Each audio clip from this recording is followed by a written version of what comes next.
Hello, AP people. So today we are going to learn about Chapter 5, the American Revolution and the Confederacy. So the states unite.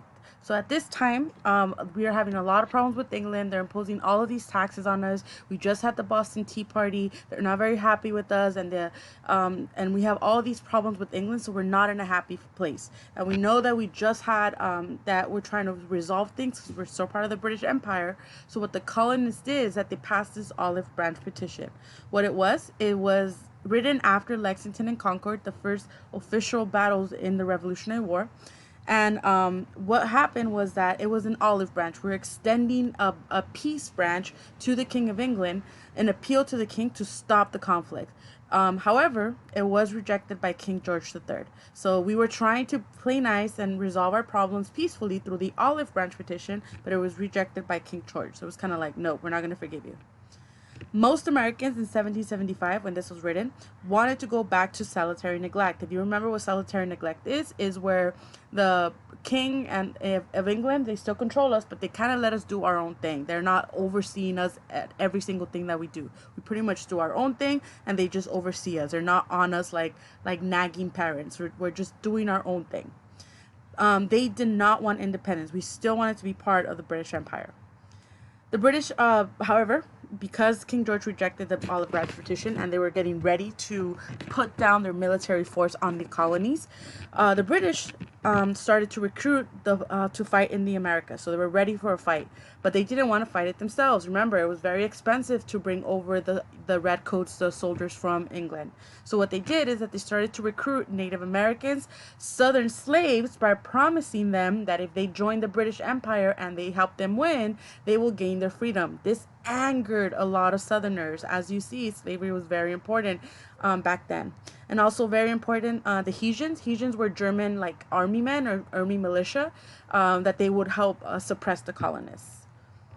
During this same time, if you guys remember from last year, we have the Enlightenment happening where we have new ideas and reason and thought and the new age of democracy where kings are no longer the popular vote. We now have a rise in wanting democracies. During this time, we have a very, very famous English philosopher called Thomas Paine, this guy right there in the bottom corner. He wrote this little passage, this little essay called Common Sense. And in Common Sense, he talked about how all people are created equal, how nobody has control over somebody else, and we have the right to control our inalienable rights. That should sound familiar because those were aims.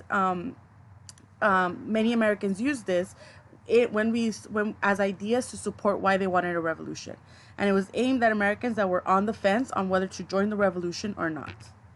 They urged Americans to break away from England and kind of do their own thing. It's the age of democracies. We no longer want a king. You should want to be free because all men are created equal. Because of this, we have the Second Continental Congress meet. So remember, the First Continental Congress met right before Lexington and Concord, and they wanted to kind of resolve these issues that they were having for Britain. So that was interrupted by Lexington and Concord, and we were not as mad with the British as we are now. By the Second Continental Congress, we wanted stuff done or stuff to change. We wanted to urge trading with all countries but England. So remember, under the Navigation Acts, we would only be trading with England. But now we wanted to trade with France and Germany and all these other countries of the world. On July 4th, 1776, under the Second Continental Congress, when we met in Philadelphia, the Declaration of Independence was written, and it was written by our future president, Thomas Jefferson. Even though we declared our independence on July 4th, 1776, that's why we celebrate July 4th as our Independence Day, we had a lot of people on the fence. Not everybody wanted independence. Not all the colonists wanted to be free. We had the Loyalists who were loyal to the British crown, so they liked the king. The Loyalists wanted to remain loyal to the English crown and still be part of the British Empire. We have the Patriots, people like Samuel Adams and Paul Revere and the Sons of Liberty, Daughters of Liberty too. Those that favored independence, they're the ones that our founding fathers signed the Declaration of Independence and wanted our freedom from England. Now that we are officially declaring our independence, the first thing that you do when you declare your independence and want it to become a country is create a government. The first government that the United States created was the Articles of Confederation. However, the articles were not perfect. That's why we no longer have them. They had a weak central government. They had no executive branch, so there was no king, queen, or president. Remember, we had a very bad experience with having kings, so we don't want one person in charge. And very, very important, which proved to be their demise, they couldn't tax. They couldn't collect money. So with no money, you can't really do much.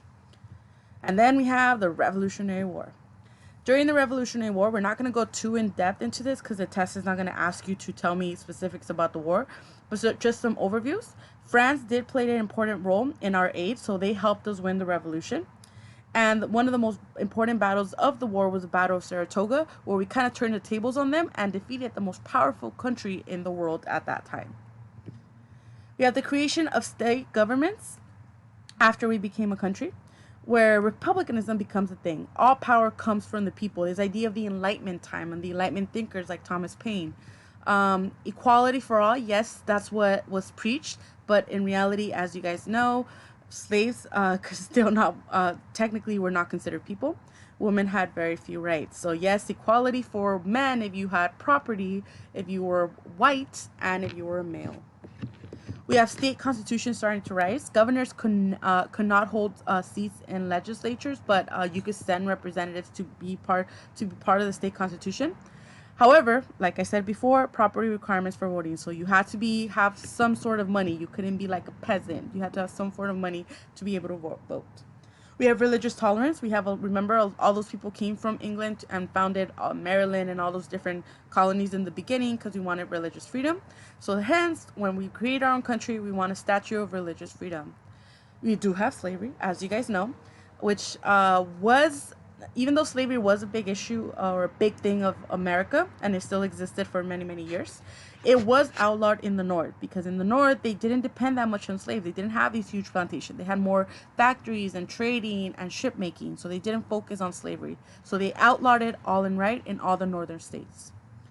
But as you guys know, in the South, it persisted, and also in the border states. So if you guys look on the map, the yellow and the orange, they were slave states. Everything in the South and the border states.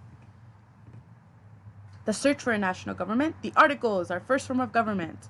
It had a very strong legislative branch, no executive, but a very strong legislative branch. The legislative branch is what the colonies, now states, became. So like all these states were the part of the legislative branch. Virginia, Maryland, Delaware, all these states had all the power.